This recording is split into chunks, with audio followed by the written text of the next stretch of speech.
Communiqué. Le gouvernement de la République du Niger porte à la connaissance de l'opinion nationale et internationale que les 12, 13 et 14 mars 2024, ses représentants, sous l'autorité de son Excellence, M. Ali Mohamed Lamine Zen,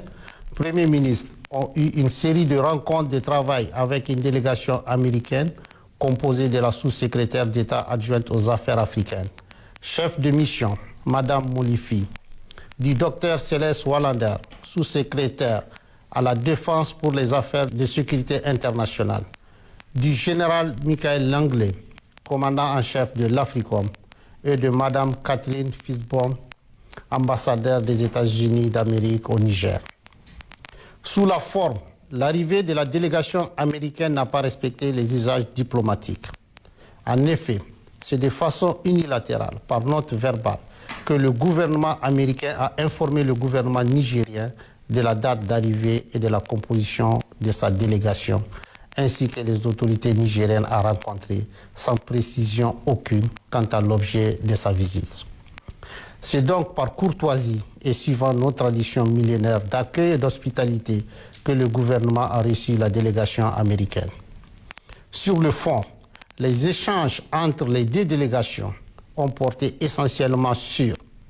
la transition militaire en cours au Niger, la coopération entre les deux pays, en particulier la coopération militaire et la lutte contre le terrorisme,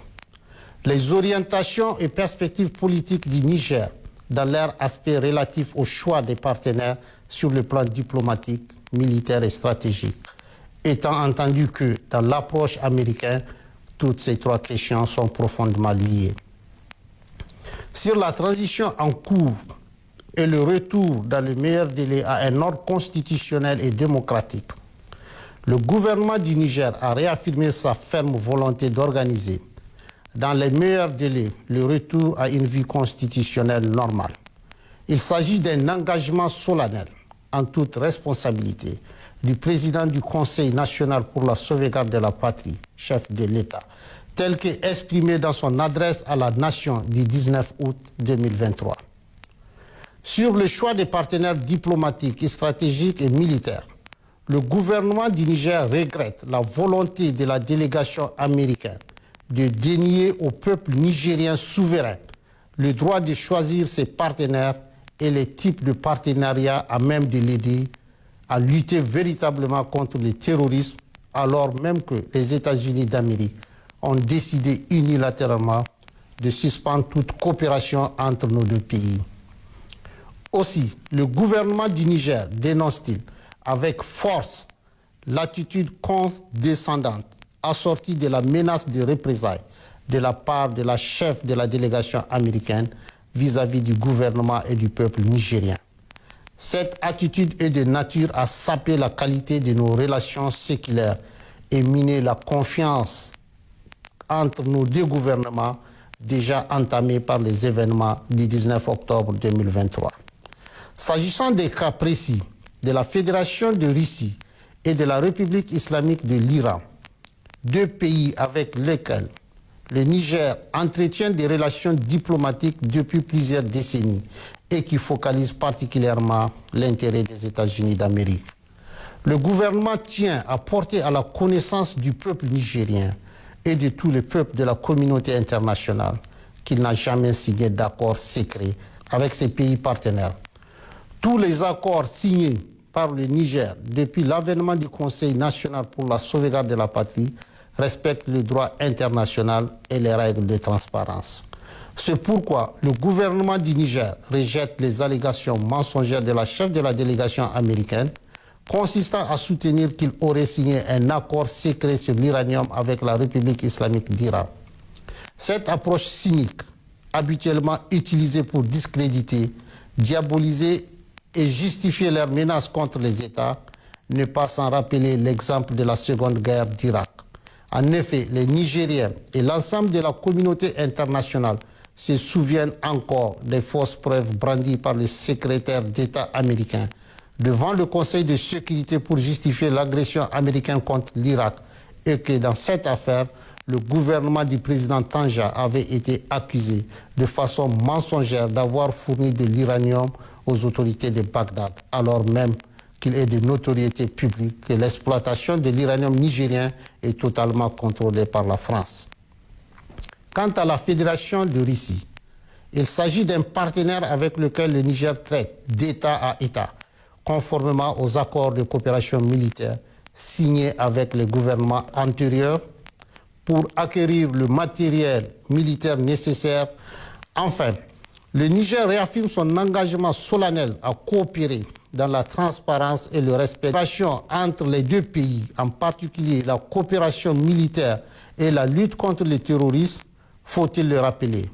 La présence américaine sur le territoire de la République du Niger est illégale et viole toutes les règles constitutionnelles et démocratiques qui voudraient que le peuple souverain, notamment à travers ses représentants élus, soit consulté pour l'installation d'une armée étrangère sur le territoire national. Ainsi, c'est par simple note verbale numéro 174 du 6 juillet 2012 que la partie américaine a unilatéralement imposé au Niger un accord relatif au statut du personnel militaire des États-Unis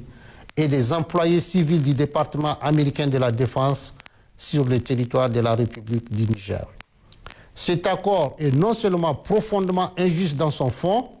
mais également ne répond pas aux aspirations et aux intérêts du peuple nigérien pour les raisons objectives suivantes.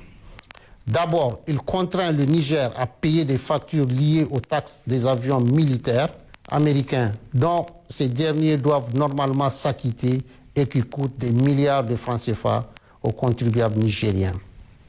Ensuite, les autorités nigériennes compétentes n'ont aucune information sur les activités militaires menées à partir des bases américaines au Niger et ignorent jusqu'aux effectifs civils et militaires ainsi que le matériel américain déployé sur le sol nigérien. Enfin, l'armée américaine n'a aucune obligation, selon l'accord, d'accéder aux demandes nigériennes d'appui contre les groupes terroristes qui assassinent nos vaillantes forces de défense et de sécurité et massacrent nos laborieuses populations.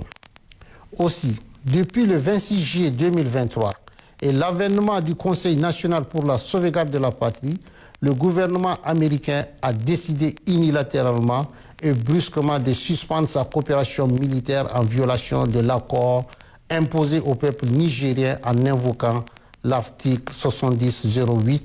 du Consolidated Appropriation Act, sans pour autant aller au bout de sa logique qui voudrait qu'il retire ses militaires du territoire nigérien.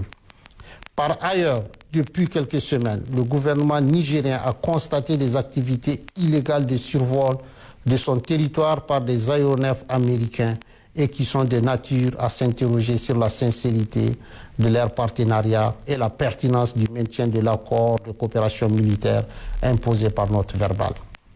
Au vu de tout ce qui précède, le gouvernement du Niger, prenant en compte les aspirations et les intérêts de son peuple, décide en toute responsabilité de dénoncer avec effet immédiat l'accord relatif au statut du personnel militaire des États-Unis et des employés civils du département américain de la Défense sur le territoire de la République du Niger. Une correspondance diplomatique sera adressée à la partie américaine à cet effet, fait à Niamey le 16 mars 2024.